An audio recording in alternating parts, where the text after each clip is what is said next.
Do you ever wonder what it's like to work with people you know online, like me, or what it's like to work with your spouse, or to quit your day job and then work for your spouse?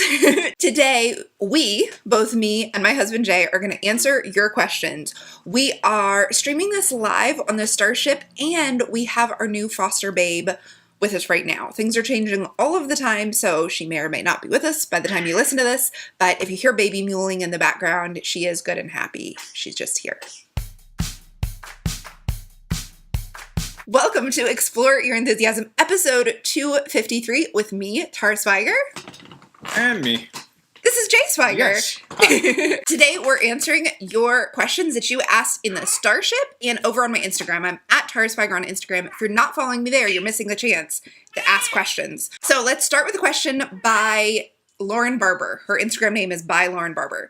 She says, this is brilliant. My husband and I have self-employment dreams. However, I'm going into my self-employment journey first. I did that too, Lauren. I know I need the time to grow my business while all the time he'll have to stay employed. He's so supportive and knows that's just the way it has to be. With you buying the comic book store and things not going to plan, is this still a dream? Yes, but it's a longer term dream. It's one that requires us to I've had to mourn the loss of the comic shop I thought I was going to have. I had to stop and kind of let that happen. Let the ideas of that shop die. And then pick up the pieces and figure out how I'm going to go forward. Yeah. That's basically what's happened for the past year, is letting go of that idea, taking the best parts of it that I really liked, putting it into a new idea, and then starting to work in that direction. Right, which involves like savings, which is what's going to take a while. Lots of savings. Lauren's follow-up question was, how do you feel about it when something that was Jay's dream didn't work out? You're asking me, I guess. Do you carry guilt knowing that you have your business dream happening? And then she asked, what advice would you both give? Do I feel guilt? No. I don't feel guilt. I feel bummed and sad. And I think I actually mourned it not working out kind of first. Yeah. And hardest, while Jay was like not realizing it was something to mourn. And I... Also, while I didn't realize it was not going to happen yet. Right. She realized long before I did that it wasn't going to really work out. Yeah. I kept holding on to the little brass ring and thinking, I got it. And she was like, no, honey, it's gone. Because of just the facts on the ground. Not because I didn't think you were capable. Right. Just because buying that shop was not going to work out. I don't feel guilty. I do feel sad. Like now that he is back to a day job, I feel sad when he goes to work and has a really hard day and I had a really easy day, or my day was full of like wonderfulness. But I think that's really normal. There's actually my favorite episode of Mad About You. Or I don't know if it's my favorite. It's one we reference all the time, whereas Jamie has a really fabulous day and Paul, they're a married couple, like loses this big deal at work and like she wants to celebrate and he wants to be sad and the other one is like stepping on the other one's toes. And the issue is like when you're a couple and somebody has a success and somebody else is like right in the middle of having a similarly sized failure, like who gets to have the feelings? Yeah. And basically that's part of the thing about being a couple is that you don't ever get to have the full expression of the feeling. Right. When you do get to have it, it's fantastic. Yeah, and but you have somebody to share it with, right. But that also means you have somebody that like brings their own stuff to the table. Exactly. So, and I have many excellent days where he's just super happy for me, and he has some bad days and happy days that I get to just be fully with it because my day was like nothing to write home about. So I don't feel any guilt. Also because I worked on it. I worked and was clear about my dream like a decade before Jay was clear about his. So I started Blonde Chicken Boutique in 2006. Yeah, almost exactly a decade because you started working at the shop in 2016, 17? 2016, I want to say. Yeah. So like a full 10 years before I identified what my dream was, which was self-employment through owning my own business. And I worked on it and he was supportive, but he didn't know what he was working on. And I felt sad about that for him, but I don't feel any guilt. And then what advice would you both give? So for these two people, she's going to quit her job first, work on the business, then he hopes to join her in self-employment. Okay. Do you have advice? Communicate a lot. That helps out dramatically. Mm-hmm. We are excessive talkers. So You said we and not just Tara. Yeah. That's so sweet. Lord have mercy, I can't shut up most days. I just you don't notice it as much because you talk just as much as I do. Yeah. Communicate, and also like that includes communicating your expectations and what you want to get out of it and what you think you're going to get out of it, and really, really, what do you think the other person is going to do literally every day, and you both have to be on the same page about that. Yeah. Learn about setting boundaries, and that includes inside your own relationship, in your relationship with others. If you are going into business with somebody else, make sure you define the boundaries clearly and that you've both agreed on it. And that realize you've both filled out paperwork that say you agree on it, because apparently that's a very important thing to do that I didn't think about. that your wife warned you about Yes. repeatedly. Yes. The only thing I would add to that is having clear expectations, like Yes. explaining what you expect and what you think is going to happen, and then regularly checking in. Are your expectations being met? Are they not being met by each other, by the business? And then just know, like, it's going to be hard. It's not like anything else you've done. If you've been married for a long time, it's kind of like when you first move in together and you have to manage the whole house. And you have to figure out, like, do you leave your socks on the floor? Who washes the dishes? Who manages the bills when they come in? Yeah. And like that took us, we were also in our early 20s, so it took us a long time to figure that out. And so the business is kind of like that. And if you've been married for a long time, you kind of forget how hard that was. Yeah. And so it's just all new stress. Next question. Next question. Dawn says, what was the hardest part of quitting your job to work for TS? I think I'll clarify this. Yes.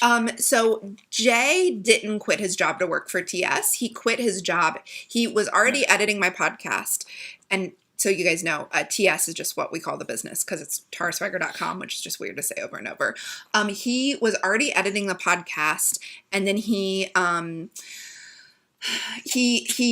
had the opportunity to work at a comic book store before he even knew they were selling it. And I said, Right. Take the opportunity. My business can cover us. Because the idea was I could actually get experience, which would then help me for in the time that I actually try to buy or start the comic shop. Right. The surprising thing was pretty soon after he started the comic book shop, it became, you just became aware that the owner was thinking about selling he it. talked to me about it a little bit. So the goal kind of shifted that he would work for TS part-time, work the comic book shop part-time, work towards buying the comic book shop. When that fell through, then he worked at TS full-time it really fell through in September while I was at convention, but you didn't quit until the end of September. It was like sometime around October. Right. So then you worked for TS October through April, March? Something like that, yeah. Yeah. So that was the only time that TS was his only job. So that's just to clarify the question. So now the question for you is, what was the hardest part of either quitting your job, or you could answer when you transition from comic book shop to TS? The hardest part, there are some inherent challenges in leaving your job and starting to work for your spouse. One of those is you work in your house and you have established really comfortable patterns inside your house. Involving like TV, video games, or like reading or Sleeping. listening to records, cooking, all these things where you're like, I'm just going to do this now, and then you go do that. And it gets to be challenging when, Tara was trying to actually write or record a podcast or do a webinar, and I'm at home, and she's using the computer that I use to do the podcast, and it's time for edit the podcast. I'll go ahead and play some soccer on the Xbox, and then, I have to make sure that I keep the volume down and I don't yell too loud because I do. Now, was that the hardest part? Playing soccer on the Xbox was the hardest part? But the hardest part was learning to respect each other's boundaries when it came to the house. The hardest part was learning that, I have certain things that I need to just go ahead and get out of the way so I can focus on work. Whereas Tara is the kind of person who wants to do the work first so she can do the things that she wants to do. And the clash in personality there was a little bit of a challenge. Also, our house is really open. My office is just like kind of double doorway that opens into the living room. So that made whatever he was doing was always on my mind. And that's my own issue. And then also who needs quiet, and also Okay, so Shonda Rhimes in her book Year of Yes explains writing like it's like you have to run down this really, really long hallway for as long as it takes, and then you break through, and then you're actually doing the work. Every time someone talks to you or you get interrupted, you get back at the beginning of the hallway. And so my work is the same way, and a lot of my work is writing, but like being in the flow, coming up with the business ideas, planning anything, writing a podcast, recording a podcast. Every time he would be like, oh, hey, I just read something. I'd have to like talk to him and then like start at the beginning of the hallway. So whatever it takes me to do in when it's in flow. And we didn't have that metaphor yet. And I was so frustrated, and he would be like, I said 2 words to you, and I'd be like, but you kicked me out of the flow, and I had to start the work all over to get back in the flow. So I think that was part of it. And there's a writer that we saw in college talked about the fact that it's really hard when you do things like writing to convince your spouse that sitting on the couch is work. Right. But it can be, because you're sitting and trying to work something through. And I didn't get it at the time, but now I do, because if Tara was sitting on the couch or sitting in her chair in the office and she wasn't engaged in like literally if I wasn't live recording. Precisely. Then it'd be like, oh, I have a thought that just occurred into my head. And then she'd be like, what? Oh my gosh. And I'm like, oh, I'm sorry. Like, literally. Work, I'm sorry, I forgot. The second hardest part of quitting the job was, for lack of a better term, the patriarchy, and dealing with my mom asking me all the time, well, don't you hate it that Tara makes more money than you? That was the second hardest part. You get the random family questions, the people who have that kind of an idea about how relationships work, which is not, I don't think, or care about any of that. So a follow-up question is, Michelle asked, have you faced backlash, or what has your experience been as a man working for your wife? It seems like society may still question this. It's true. She says, my significant other is currently unable to work, so I sometimes give him things to do for me, and I'm wondering what challenges we may face so I can help him if we experience this. So let's first talk about your experience with the patriarchy as you work for your wife. One of the things I try to keep in mind is that when people say something about it, it's not about me, it's about them. That's true of a lot of things I deal with in life. So people will, whenever they make jokes or comments about it and they're poking fun at me, I'm like, well, that says more about you than it does me. So like I guess Tara really does wear the pants in the family. Yeah. All that says about you is that you're just uncomfortable to know strong women, and it does something to your own masculinity. It doesn't bother me in the least. No. Is there anything else you want to add to that? No, I think it's mostly simple comments that people make where they think they're being funny, and it's just not that funny. It doesn't make a difference. We pretty much we share our finances, so all the money goes in the same pot. It all spends the same. So. Says the person who likes to spend money. So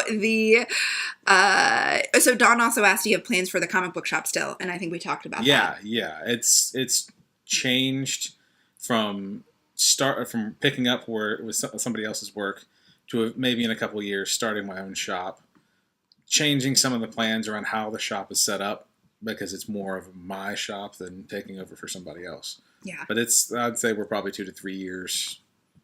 Yeah. Probably for that. Yeah. Twinset Jan from Instagram says, we all know how critical your support has been to Tara's success. It's true. Yes. But she's the face and the talent of the family's primary business right now. I like that. Sometimes I call myself the talent after I worked at Creative Live and they called me the talent. I would come home and I'd be like, went on a kick for about a month. I was like, I'm the talent, Jay. You need to let me drink my smoothie in peace. Has it ever been challenging for you to be in the shadows while she's in the limelight? Not really, because I'm really proud of her. B, I'm really thankful for her. And C, I've always known that she's awesome. So the more people that realize that, the more right I am. So, yes. So it's all about you being right. Exactly. Right, because patriarchy. Yes. But yeah, a lot of it, I love Tara, and I know that she's really good at what she does, and she's always been really good at this kind of stuff. And the more people that see her, the better off the world is. So I didn't know that's how you were going to answer it. No.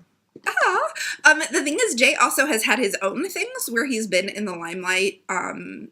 like at different points in his Yeah. both career and like just hobbies and fun stuff. And so like just because you guys don't see it doesn't mean that like other people, well, for starters, everybody in our community knows who he is and I'm just Jay's wife. Right. So like it's different online in my community where you guys all are versus in our real life community and also like in Jay's world. So Twinset Jan also said, how do you remember to give your role the credit it deserves for your own sense of self-worth?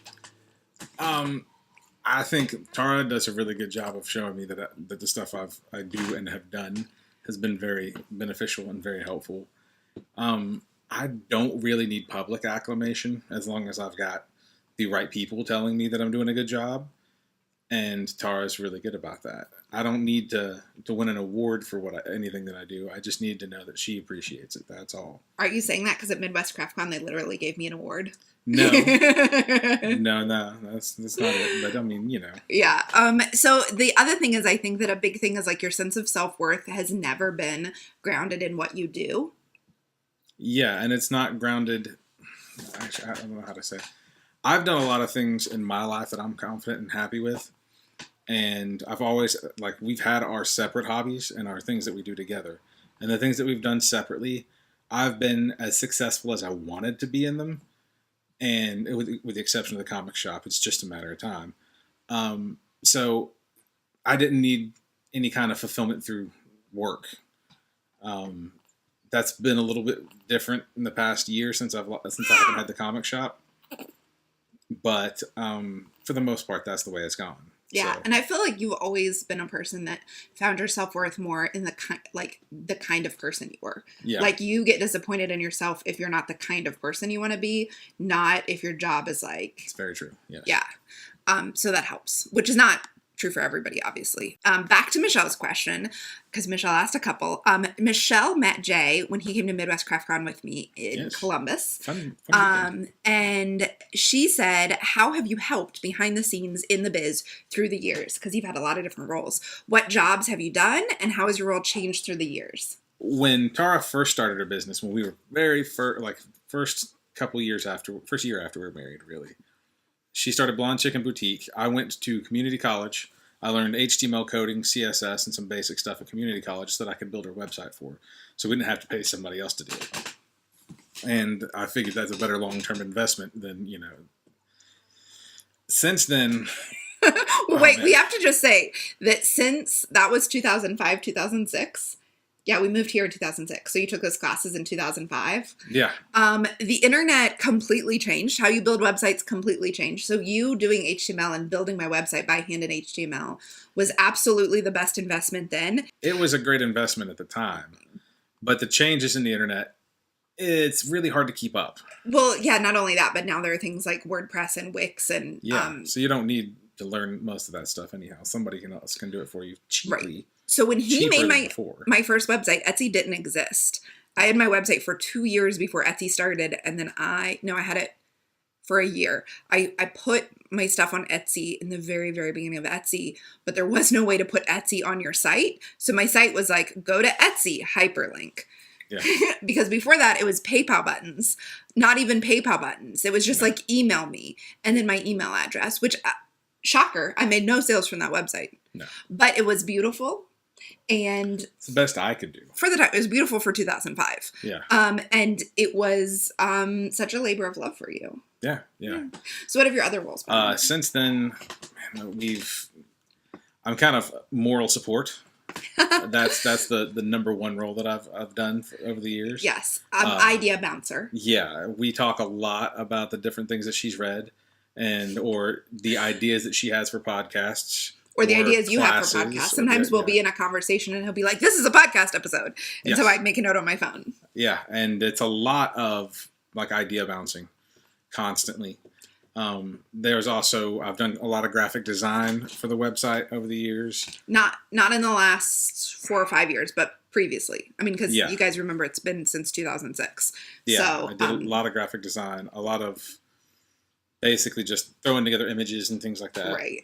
Then when she started the podcast, I edited the podcast, the video and audio for a while. The first several episodes until I started doing video, it wasn't edited at all. Once I started doing video, then he was editing both of them. Mm-hmm. And then just like a year ago, Jolie started editing the video and he was editing the audio. We should say, part of the reason, he also like bought me the mic, helps me with my setup. Mm-hmm.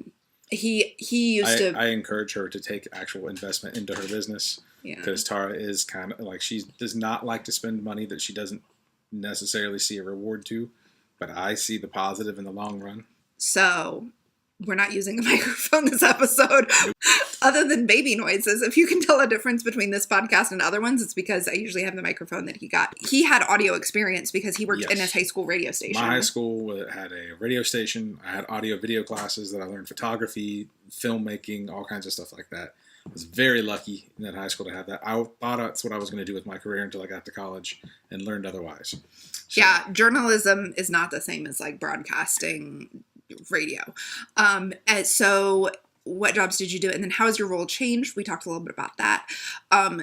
Like we can't say enough. Especially during the time after you left the comic book shop and before you went to a different job, that his like vital role and part of the reason why we had to work on boundaries and expectations is it was basically, I called it the producer role. So like on TV and even at Creative Live, the producer is the person that brings it all together so that the talent just shows up and works. So that's like managing the technical details, making sure the talent has like food and water and like keeping the house quiet, taking care of the dogs. Like he took a huge amount of things that were on my plate off my plate. Yeah.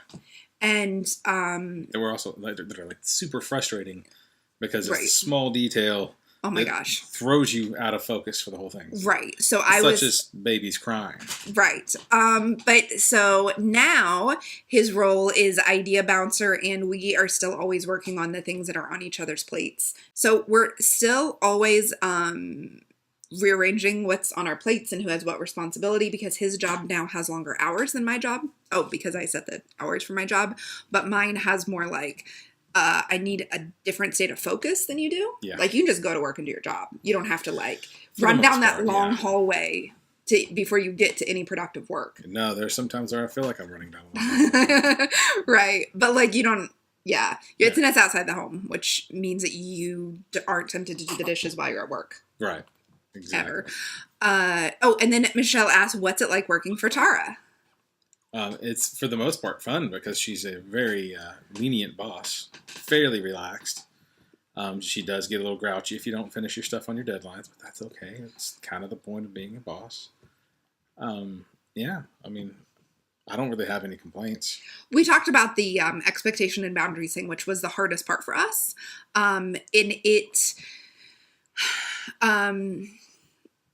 Like that we struggled with, but is it different? Okay, is it different working in the business than it is just being married to me? It is a little bit. I mean, I know you have different jobs, but it's the similar experience, right? Like I still... Very similar. You are kind and forgiving as a person and a boss. But I get yelled at a lot more as an employee than I do as a husband. So well, yeah, because I don't yell at my husband. Because the expectations are different. Right. And can we clarify that like yelling doesn't mean raised voices? No. It just means the fact that she, It's like you were supposed to do this and you didn't do it and everybody else has their part done and your part still isn't done and I'm really frustrated. It's a large part because I'm a procrastinator by nature. Right. I put things off and let future Jay worry about them. I feel like I have to say that because people have different like ideas of what both yelling and arguing means. In fact, we were talking to one of our friends and she was like, so how do you guys argue? And I was like, I say, I'm really frustrated. I have to leave the room. And Jay said whatever he says. And she was like, so there's not like screaming or throwing things or slamming the door. And we're like, no. And so when he says I yell more as a boss, it's like, I just want to clarify. I am frustrated and communicate that frustration in a better way. Here's the thing I learned. I need to do that better as just a partner, as just a human being you live with, because sometimes I'm like, well, I don't know, like I need to. There have been a lot of conversations about the fact that I should just understand that that's what she wanted. And then I laugh hysterically. So I've learned how to communicate better, but I mean, I forget, but Leanne asks, I was wondering if you know your Enneagram numbers and if that makes a difference in your business roles. You know our numbers. Yes. I It does don't not much. make a difference in our business roles because we did the test, like, since he started back at his full-time job. I have been using it a little bit and bringing it up a little bit in our marriage. So if you don't know, I'll link it up in the podcast. The Enneagram Institute talks more about this. There's some great books about it. It's like a personality framework for ways of thinking of different personalities. There are 9. They're numbered. If you want to learn more, Jolie and I talked about this in our podcast, the Take Care of Yourself podcast. I'll link it up below. There's great information at the Enneagram Institute. I'm a 2, which is known as a helper. Jay is a 6, which is known as a loyalist. And so the main things that come up with it, there's lots to say about the 2 and the 6, but I'll just say what's come up between us is that I, as a helper, want to like fix everything and make everything okay, even when other people don't. Like, I need to just chill. And then also I'm willing, not just willing, I often will sacrifice my own needs to help other people fulfill theirs. And that can be frustrating if you are my partner and you think, very frustrating. And you think, I don't want you to sacrifice your own needs. I want you to take care of yourself because I love you. Yeah, there were times when we had Honey where I would come home and it'd be 5 o'clock in the afternoon and how did it go? Oh, Honey did this and Honey did that. She had this and this. I'm like, okay, what did you have for lunch? She goes, I had coffee this morning. Yeah. So, frustrating. Also, like, you make decisions where you undermine your own needs. And he's an amazing partner for that because he doesn't let me. Like, he loves me and therefore prioritizes me. And that has been pretty transformational. Yeah. Not to be too dramatic about it. It was, when we first got married, it was really challenging because she really fought taking care of herself as much. And every time she's listened to me, it's gotten a little bit easier and a little bit easier. So it's just How about every time I've worked on myself and gotten better about it? I like to take credit for it. Yeah. Jay is a 6, and Yes. that means one of the big things that impacts us is he likes to be fully decided before he says anything. Mm-hmm. So if I'm like, hey, do you think this is a good idea? Hey, do you think we should go to Charlotte this weekend, go to IKEA? He's like, well, until I know for 100% sure that I want and willing to go and it's a good idea and we'll have the money and I know what we're going to get, I'm not going to say yes. Right. Or if the turnaround in that situation is, for example, if a buddy of mine asks me, hey, we're going to go on a road trip on this date, here's where we're going. Well, once I say yes, I'm fully committed. And it doesn't matter what else is going on in your life. He's definitely going to go. Too late. I've already committed. And so that's part of, also we've talked about on this show, the 4 tendencies. I'm a questioner. He's an obliger. Mm-hmm. So when he commits, he's fully committed. And part of that is that he feels obligated and he doesn't want to let anybody down. Right. Never mind that he is obligated to give an answer about some things that you might, like, I'm a big fan of, like, that sounds like fun. Let me see about XYZ. Jay will just be like, I don't know. Because what he's saying is, I don't know if the answer is yes or no. But I'm like, well, do you want to do it? Like, so that over the years, we've learned that I can ask a series of follow-up questions. Yes. And get, that helps. Well, all I want to know is, like, is this something you're interested in? Not, we are definitely doing it. Because I'm pretty committed once I decide I'm going to do something as well. Yeah. I just, like, don't have the, like, crushing feeling of obligation right. once I say that, oh, that might be fun. And the feeling of obligation, it's fantastic when you're actually doing something good for somebody. Yeah. It can be super frustrating when I've made a commitment to somebody else and Tara at the same time, and I'm having to deal with both of them. It's unpleasant.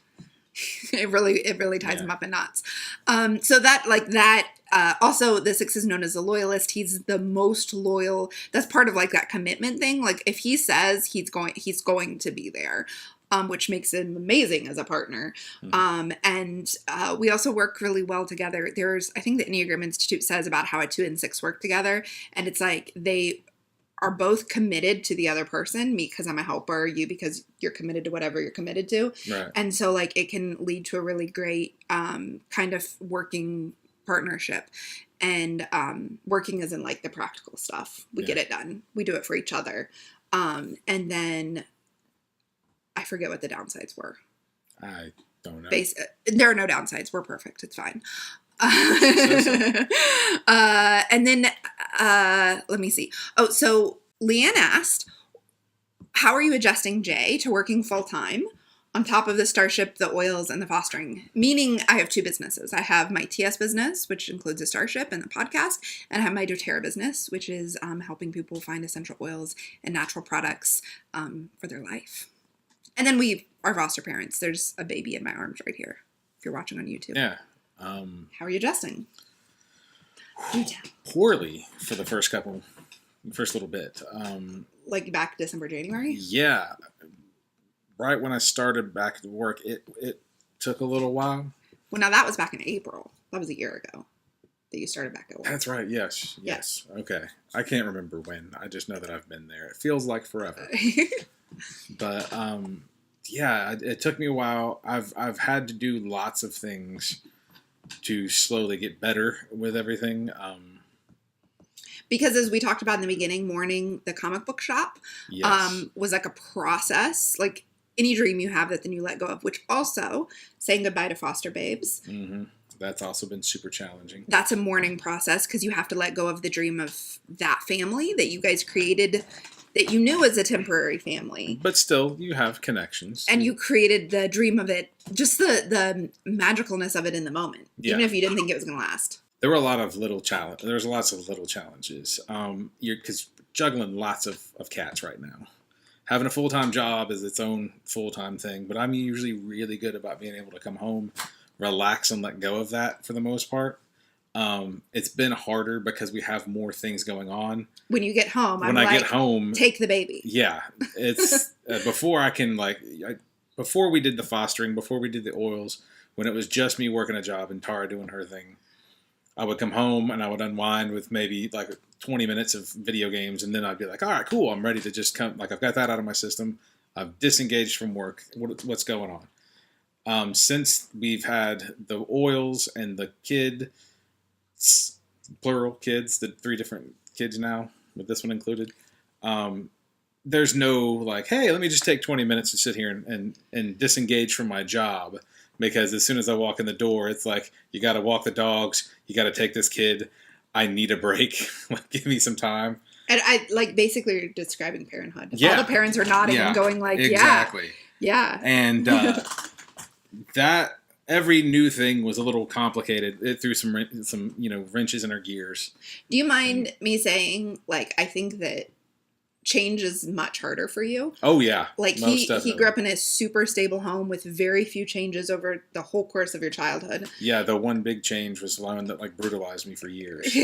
Moving from Tennessee to Ohio when I was 11 years old. Yeah. It tore me all to pieces for a while. And so I think also that being kind of a traumatic experience made you feel like all change is going to be huge and traumatic. Kind of, yeah. As opposed to like, easy change. Like I'm very like, let's move states. I'm good with go out of small town. changes. Like, are we going to go out to eat at the taco place or the pizza place? And you're That's like, not a change. Pizza place. Oh, no, we're going to go to the taco place instead because the pizza place closed. Oh, cool. I'll ride with that. Right. But when you want to change like something big, like where we live, or, how many people are in our house, or, or literally even what I do at work. Like when I change things at work, he's like, oh my gosh, should we change that? I don't know if you should change that. Yeah. And he's always super supportive of whatever I decide to do. It's not like he's saying, I think your business should be this. It's just like, it takes him a minute to like get used to. We do have a lot of conversations about change as it goes on, where it's like, hey, here's this thing we're doing. I'm going to change the direction of it. Let's talk about it. And I'm like devil's advocate, throwing all the negatives out there. But what about this? But what about this? But what about this? Luckily, Tara's really good at having answers, like preparing for those kinds of things. Because I'm a questioner, so she's already asked that question. I've already studied it, and I will actually usually when I explain something, I give you way too many details, and you're like, I don't need to know any of that. Yeah. And I'm like, but I've thoroughly researched the reason we're doing X. Right. And I think a little bit in different parts of our life, I'm the engine of change. Yes. And you are the engine of stability. Yes. And when we both allow each other's engine to like run well, things go well. So it's Right. not like you're the brakes on change. No. You're just like the engine of stability, and stability is something that I really need. Yeah. And so it's good. Yeah. The other thing I want to say though is I don't know that let's talk more about when we got into foster care. Okay.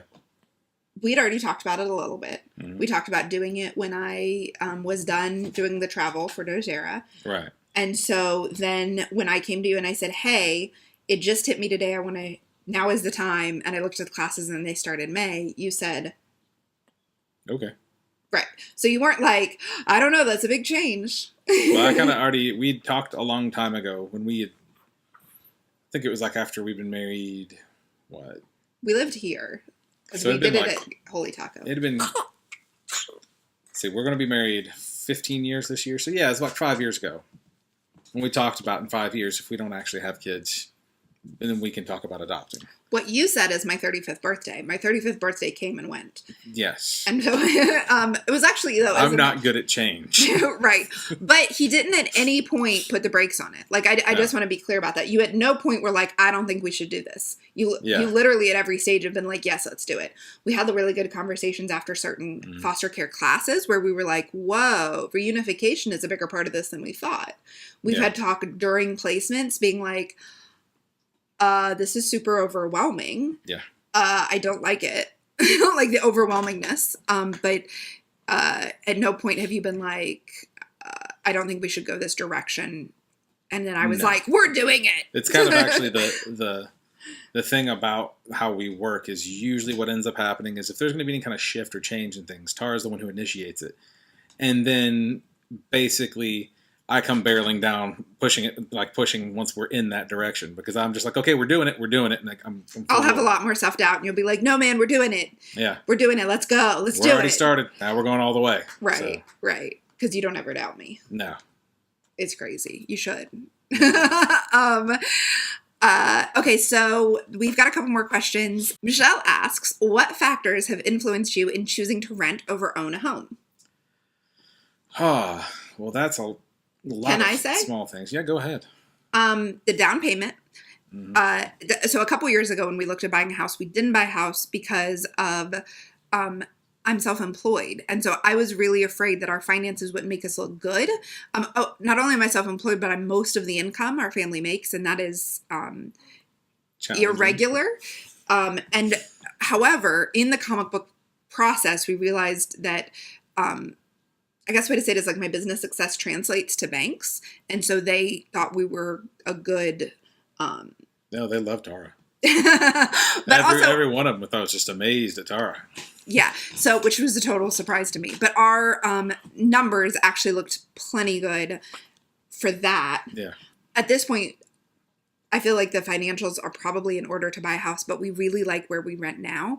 When we chose to move here, it was really because we hated what was going on at the other place. The neighbors made me feel unsafe. Neighbors.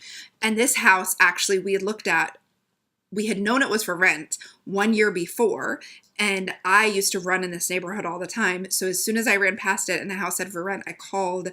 Later that week we came to see it. The girl who lived here still lived here. All of her stuff was in here. Including her dog. Including her very angry, like, pit bull? It wasn't a pit bull. It was like a boxer.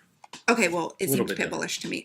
We walked through it one time, glancing at things, and then I was like, I think this is the right house. Yeah. And so we love it. We love our landlords who are also our neighbors. And it's full of light. It's got the office. It's a good fit. So that's really why. It's kind of like circumstantial. Mm-hmm. Also like some self-doubt thrown in there. And then I think some of it too, when we were past couple of years when Tara was really getting started running the business, it was a safer bet to rent because we weren't certain how well her business was going to do. If where it was going to steady out, and where it's going to become sustainable. So there were a couple of spots where if we would have bought a house in that moment, that we would have probably made a bad decision. Right, because the thing is that your house comes with all these unknown costs. So I kind of told a little more about our story, but the real decision that is applicable to everybody is like if you own a house, you have unknown costs, and we've tried to cut down on as many unknown costs as possible because our income is variable. Yeah. And so when your income's variable, like you might be having an amazing year and an amazing month, and then you need to replace all 4 of your tires or your brakes in your car, or your car literally catches fire, which happened to the VW Bug we had almost entirely paid off. While I was driving it. Right after I quit my day job. So like we've made car choices and house choices and bill choices to be as steady as possible. So we always know that bottom number of what we have to make in order to be okay. Yeah. And that has just really helped us. I've talked about my money story before in past episodes. I'll link it down below. That was it. A lot of it is just like who we are. And then also just keeping down unknown costs. Yeah. So like our water heater was leaking and was just replaced by our landlord. I don't know what that would have cost us, but it really would have stressed us out because we also said yes to the new foster placement all in the same Which weekend. is actually an unintended, there we go, use the word properly, unintended positive. So when you rent, you don't have to sweat what happens when you take in a new kid. Because if we had bought a house, and we got a call earlier in the week that didn't work out for 3 kids at once. And if we had bought the house that we're in right now instead of renting it, it would have made it really challenging to have that many kids. And right. So, and as it stands now, we could in a couple months' time change houses. Yeah, depending on whatever the family needs. Exactly. Dawn asks, "What's been your favorite part about fostering?" Wow. I've had time to think about that, and I still have a hard time with that. Really, it's the cuteness. That was my answer. Of toddlers and small children. No, that's not an okay answer. That's not really, but I mean, it's... No. So for me, it's been spending the time with the kids. Like, actually the kids, which I think is what you're saying by cuteness. Yeah, yeah. Is like the actual kid in your actual house is great. Like, it turns out we like parenting. Yeah, there are several things that, especially since we had Honey for 3 months, which is the longest we've had anybody. Really, my favorite part was just getting to know her and getting to learn about these little kids and their personalities. And there's all the little quirky, fun moments of parenting that you get to do. I really loved coming home from work and she ran at screaming, JJ, and ran at you. Doing simple things like bath time. Yeah. You don't realize how much you like it in the moment, and then all of a sudden you're like, "Oh, I'm not doing that again." And it gets sad, but that was really the best part. Just actual parenting. Yeah, same. I mean, that's the thing is that 98% of the job is actual parenting. 2% is going to appointments, going to court dates, having social workers in your house, and also building a relationship with a birth family. Mm-hmm. The longer the case goes and the better it goes, that becomes a bigger and bigger part. So by the end of having Honey, 10% of the job was birth family, social workers, court. But still, day to day, 100% of our time was just parenting. Yeah. And I will say, I really did enjoy the fact that we got to see Honey's dad, really step up and do an awesome job and get her back. That was probably surprisingly more fun than I thought it was going to be.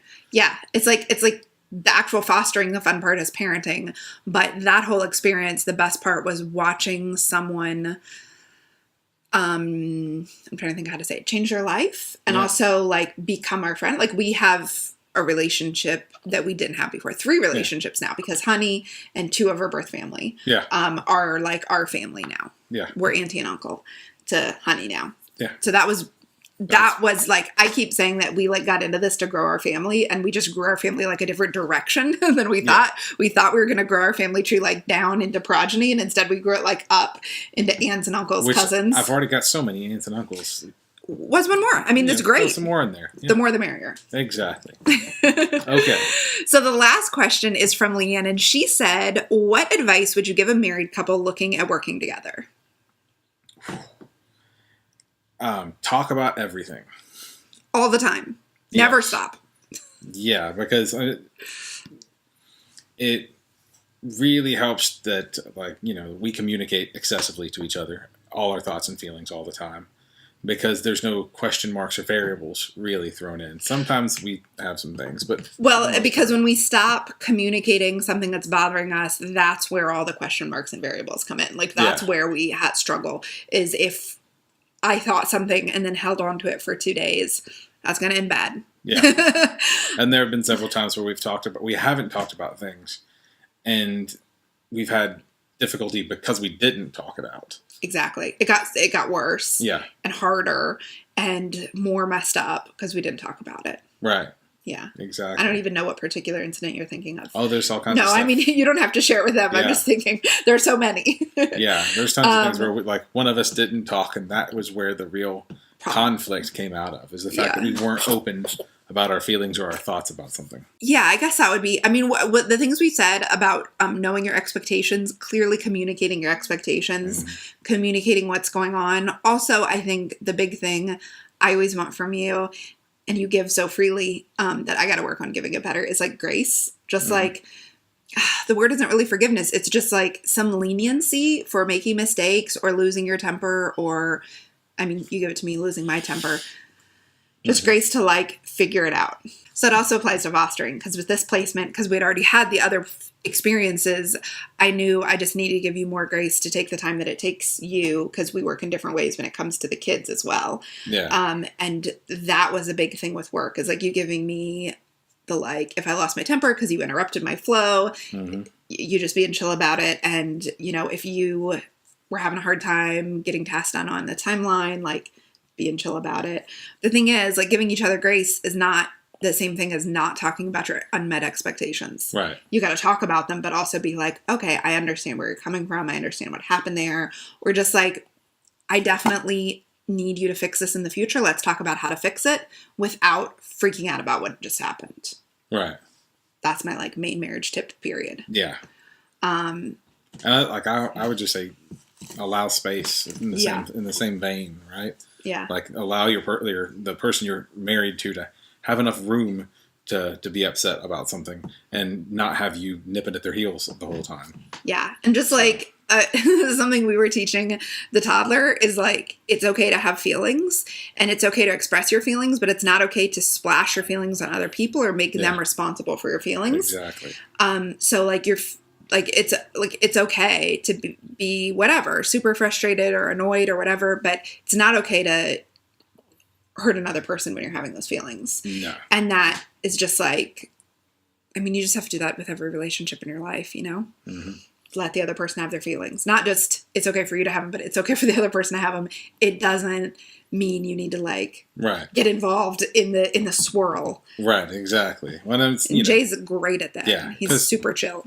Like, other people's feelings are not my feelings. So, like, if Tara's upset, I'm like, okay, you're upset. That's fine. So that's the other thing about being an Enneagram, too, is also, like, super empathy. Like, I super feel your feelings. Mm-hmm. Part of that's, like, my childhood, my life experiences trained me to be really good at that. But that's been the hardest thing about being married is not absorbing your feelings. Because you don't want me to. You're not trying to get me to feel the way you feel. But I'm like, well, but I should. Yeah. And so it's a balance. Which is funny, because the inverse of that is I am not good at empathy at all. I'm an only child, and I'm just used to just worrying about my own things. Right. He's very kind and caring and considerate, but he's not going to be able to like guess your feelings. Like, you're going to need to specifically tell him I feel this way. I spent the first couple of years of our marriage being like, honey, I don't get subtlety. You're going to have to just be honest. Say it out loud. What's really And I was like, why don't you know from the shape of my eyebrows that I feel this way? Yeah. Because that's what I know by where your eyebrows are what's going on. Luckily, I know. It's a lot to work with. Yeah. So thank you so much for listening. Thank you for joining us for this Q&A.